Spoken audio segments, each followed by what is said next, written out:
Good morning dear students, online classes में आपका हार्दिक स्वागत है। आज हम हिंदी विषय में छंद हैं उनके बारे में चर्चा करेंगे, यानी काव्य शास्त्र में छंदों के बारे में चर्चा करेंगे।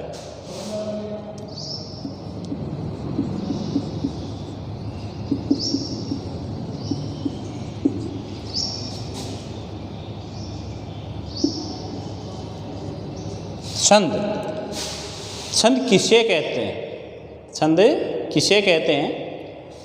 काव्य रचना में यति, गति, लय, तुक आदि से छंदोबद्ध रचना छंद कहलाती है। यानी हम जब काव्य को पढ़ते हैं या कुछ लिखते हैं और उसमें बीच बीच में जो रुकते हैं, विराम होता है, पढ़ने की जो लय होती है, तो उसको क्या कहते हैं? छंद कहते हैं। तो सबसे पहले छंद की परिभाषा लिखेंगे।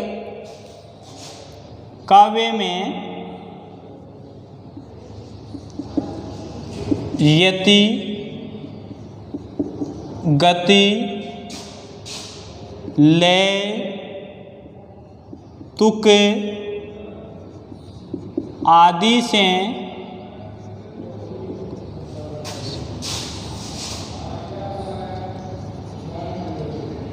छंदोबद्ध रचना को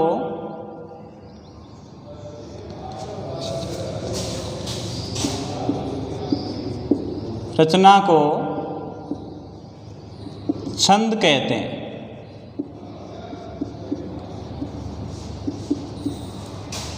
यानी यति, गति, लय, तुक आदि से जो बंधी हुई रचना होती है उसको क्या कहते हैं? छंद। यति का अर्थ होता है रुकना, यानी जब हम पढ़ते हैं तो उसमें बीच बीच में कोई चरण लंबा होता है तो उसके बीच में रुकते हैं, या चरण के अंत में रुकते हैं तो उसको हम कहते हैं यति। गति यानी पढ़ने की जो लय होती है उसको क्या कहते हैं? गति कहते हैं।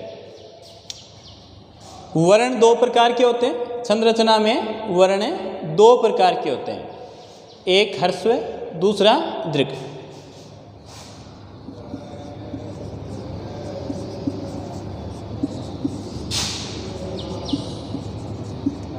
वर्ण दो प्रकार के होते हैं, ह्रस्व, दूसरा दीर्घ। ह्रस्व को लघु कहते हैं, जो दीर्घ वर्ण होते हैं उसको गुरु कहते हैं।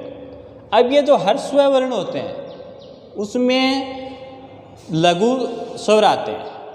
जो भी ह्रस्व वर्ण है इसमें ए, ई, उ ये वर्ण आते हैं। जबकि दीर्घ वर्ण है उसमें आ, बड़ी, उ, ए, आई, ओ, औ ये वर्ण आते हैं। ह्रस्व को लघु कहते हैं, दीर्घ को गुरु कहते हैं। अब प्रश्न बनता है कि छंद कितने प्रकार के होते हैं? छंद तीन प्रकार के होते हैं। एक छंद दो प्रकार के होते हैं, मात्रिक छंद और वर्णिक छंद। छंद दो प्रकार के होते हैं।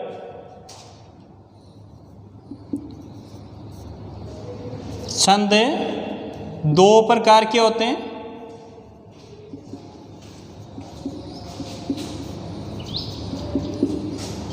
एक नंबर वर्णिक छंद,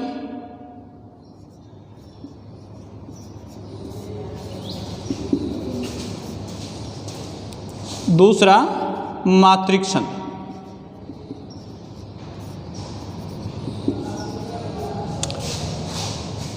ये जो मात्रिक छंद है इसमें मात्राएं गिनी जाती है, यानी स्वरों का ध्यान में रखना चाहिए। इसमें व्यंजनों का विशेष ध्यान की जरूरत नहीं है, यानी स्वर गिने जाते हैं। जो ह्रस्व स्वर होते हैं या जो लघु स्वर होते हैं उसमें एक मात्रा लगती है। कितनी मात्रा लगती है?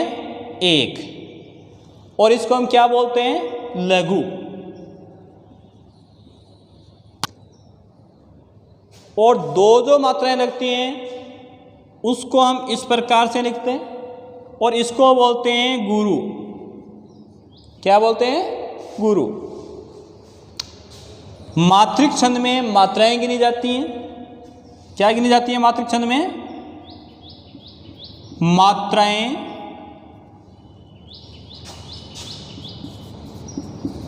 गिनी जाती हैं। मात्रिक छंद में मात्राएं गिनी जाती हैं और अकेला जो स्वर है या लघु वर्ण आते हैं या जिसको हम हर्स्व कहें उसमें एक मात्रा आती है।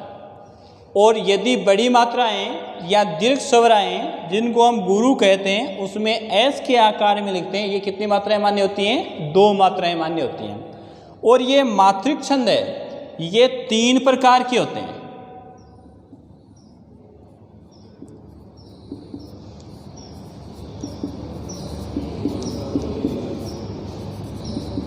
मात्रिक छंद हैं 3 प्रकार के होते हैं। कौन कौन से? सममात्रिक छंद, दूसरा अर्धसममात्रिक छंद और तीसरा विषम मात्रिक छंद।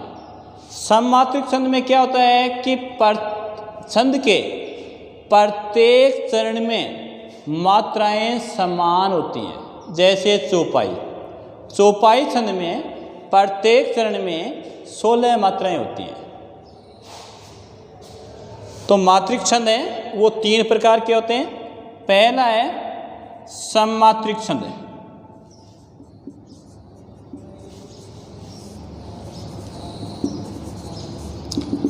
सममात्रिक छंद में आपको जैसा बताया कि मात्राएं क्या होती हैं? समान होती हैं। दूसरा है, इसका उदाहरण में कौन सा आएगा? चौपाई छंद।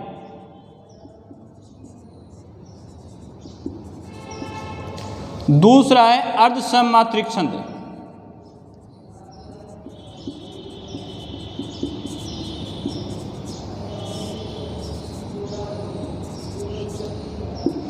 इसमें यानी चरण होते हैं, जैसे 4 चरण होते हैं किसी छंद के अंदर और हर चरण में मात्राएं अलग अलग होती हैं। अर्धसममात्रिक छंद में दोवा,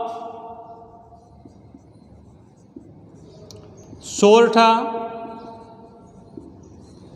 आदि छंद आते हैं। दोवा छंद होता है उसमें 13 और 11 मात्राओं पर यति होती है, यानी पहले 13 मात्राएं आती हैं प्रथम और तीसरे चरण में, जबकि दूसरे और चौथे चरण में 11 मात्राएं आती हैं। तो इस कारण से अलग अलग मात्राएं आ रही हैं। तो यहाँ पर अर्धसममात्रिक छंद हुआ। वैसे ही सोरठे में, सोरठा है दोवा छंद का उल्टा होता है। इसमें 11 और 13 मात्राओं पर यति होती है। अब इसमें देखिए तीसरा जो छंद है विषम मात्रिक छंद।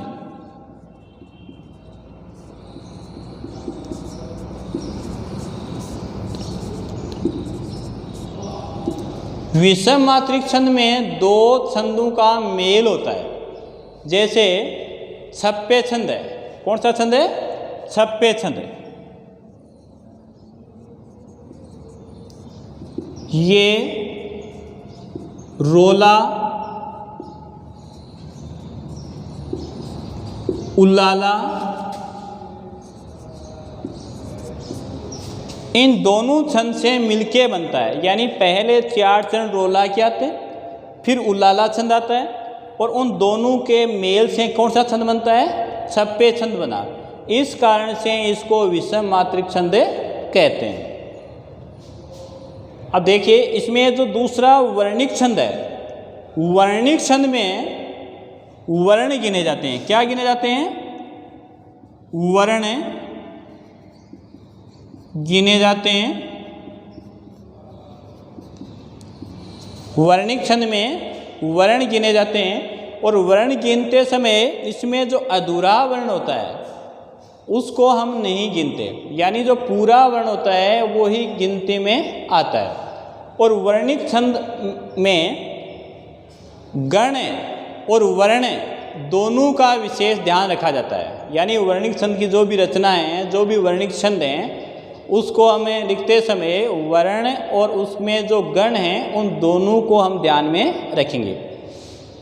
ठीक है, तो इसमें आप देखिए पहले छंद की परिभाषा याद होनी चाहिए। छंद किसे कहते हैं? जो भी काव्य रचना हम करते हैं तो उसमें यति, गति, लय, तुक आदि से बंधी हुई रचना क्या कहलाती है? छंद कहलाती है। और तुक किसे कहते हैं? यानी काव्य रचना करते हैं तो पहली पंक्ति का अंतिम स्वर दूसरी पंक्ति का अंतिम स्वर समान हो तो उसको हम तुक कहते हैं। या पहली पंक्ति का अंतिम वर्ण और दूसरी पंक्ति का अंतिम वर्ण दोनों समान हो मिलते हैं तो वो क्या कहलाते हैं? तुक कहलाते हैं। कहते हैं इसमें तुकांत है। छंद है, ये हिंदी में जो वर्ण है वो कितने प्रकार के होते हैं छंदों के अनुसार? 2 प्रकार के। एक हर्स्व है, दूसरा दीर्घ। हर्स्व में को क्या कहते हैं? लघु कहते हैं, दीर्घ को गुरु कहते हैं। और छंद 2 प्रकार के होते हैं, वो आपको मैंने बताया कौन कौन से? एक मात्रिक छंद और दूसरा वर्णिक छंद। मात्रिक छंद में मात्राएं गिनी जाती हैं, जबकि वर्णिक छंद में वर्ण गिने जाते हैं, और वर्ण भी गिने जाते हैं और साथ में गणों का भी ध्यान रखा जाता है।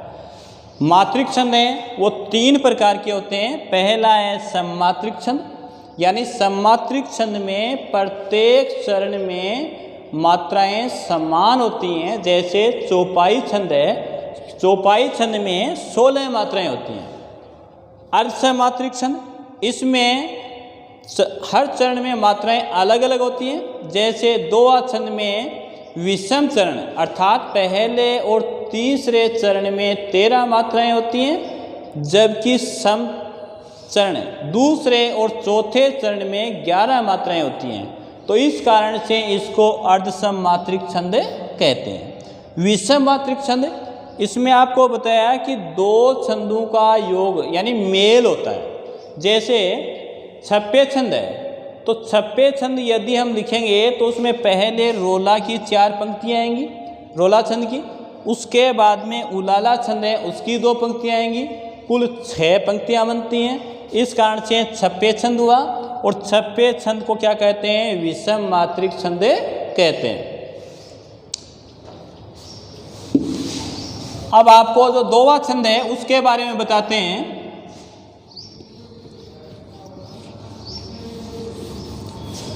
दोहा छंद में देखिए आप,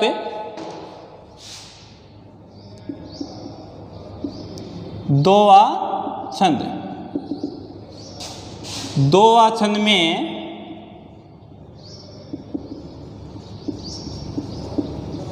प्रथम व तीसरे चरण में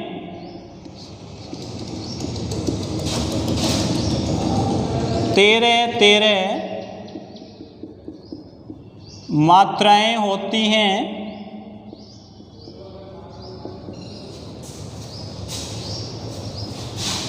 तथा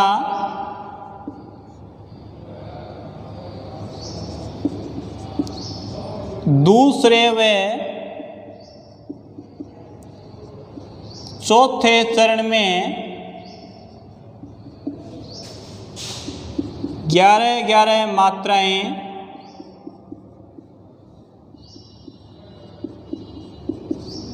होती हैं। अर्थात विषम चरणों में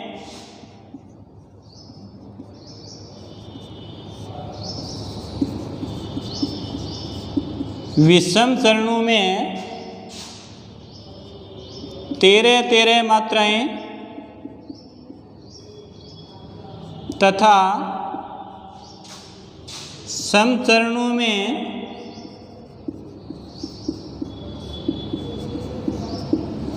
11 मात्राएं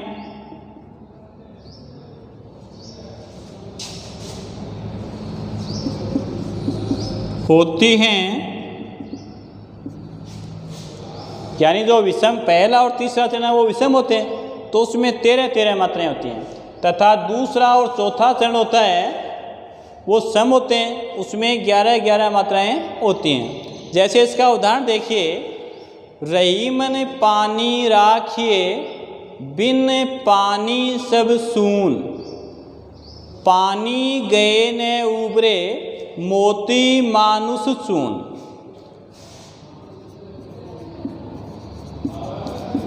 उदाहरण में रहीमन पानी राखिए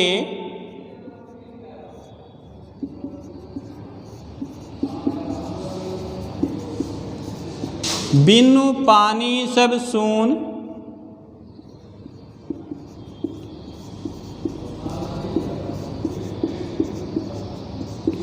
पानी गए न उबरे,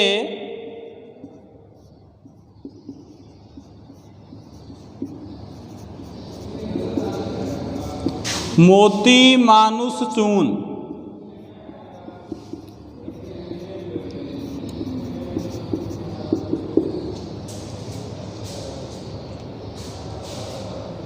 अब इसमें देखिए आप अपने दोहा छंद की परिभाषा के अनुसार पहले चरण में 13 मात्राएं होनी चाहिए। तो किस प्रकार से होंगी 13 मात्राएं? रहीमन में रे में लघु यानी ए का स्वर आ रहा है, ही छोटी, इसमें छोटी ई की मात्रा आ रही है तो एक मात्रा, और एक मात्रा उसको मैंने बताया ना आपको लघु कहते हैं, खड़ी पाई के तौर पर हम उसको लिखते हैं। मैं है तो मैं को भी लघु यानी मैं में ए का स्वर आ रहा है, ने में लघु, ने में क्या होता है ए का स्वर आ रहा है तो ए को क्या कहते हैं? लघु कहते हैं। पानी में इसमें आ की मात्रा आ रही है तो गुरु, और गुरु को हम एस के आकार में लिखते हैं। नीम ई की बड़ी मात्रा आ रही है तो इसमें भी गुरु। रा में गुरु, खी की मात्रा छोटी है तो लघु, और इसमें गुरु। ए आई ओ औ इसमें गुरु की मात्रा आती है। तो इसमें देखिए 13 मात्राएं होनी चाहिए। तो गिनिए 13, 1 2 3 4 5 6 7 8 9 10 11 12 13 मात्राएं हो गई। जबकि जो दूसरा चरण है इसमें 11 मात्राएं होनी चाहिए। तो इसमें देखिए इसमें लघु, नू में छोटी मात्रा आ रही है तो इसमें भी लघु, यहाँ गुरु की मात्रा आएगी क्योंकि यहाँ आ के नी बड़ी है तो बड़ी ई की मात्रा है तो गुरु आएगा, और गुरु को हम एस के आकार में लिखते हैं। सब में से में ए का स्वर है तो लघु, पे में ए का स्वर है तो लघु, और ये बड़े ऊ की मात्रा है तो गुरु, और गुरु को एस के आकार में लिखते हैं। ने इसमें भी लघु मात्रा आएगी। पानी में पा में गुरु, नी में गुरु क्योंकि बड़ी मात्राएं आ रही है, दीर्घ स्वर है ना ये। गे में लघु, इसमें ए की मात्रा आ रही है तो गुरु। ने में लघु, ये बड़ा ऊ की मात्रा आ रही है तो गुरु, लघु गुरु। मात्राएं तो आप समझ गए। इस प्रकार से हम मात्राएं लिखेंगे। अब मोती में यहाँ ओ की मात्रा आ रही है तो गुरु, ती बड़ी है तो यहाँ गुरु की मात्रा लगाएंगे। यहाँ आ की मात्रा आ रही है तो गुरु, ऊ की मात्रा है तो लघु, लघु गुरु लघु। इस प्रकार से हम मात्राएं लगाएंगे। कहने का अर्थ ये है कि जो लघु स्वर होते हैं उसमें खड़ी पाई के तौर पर हम चिन्ह लगाते हैं, उसको हम कहते हैं लघु हर्ष है। और गुरु के तौर पर जो बड़े वर्ण होते हैं, दीर्घ स्वर होते हैं, उसको हम एस के आकार में लिखते हैं, उसको कहते हैं गुरु। अब इसमें देखिए 13 मात्राएं हो गई। 1 2 3 4 5 6 7 8 9 10 11 12 13। तो 13 पहले चरण में। दूसरे में 11 मात्राएं आनी चाहिए। 1 2 3 4 5 6 7 8 9 10 11 मात्राएं आ गई।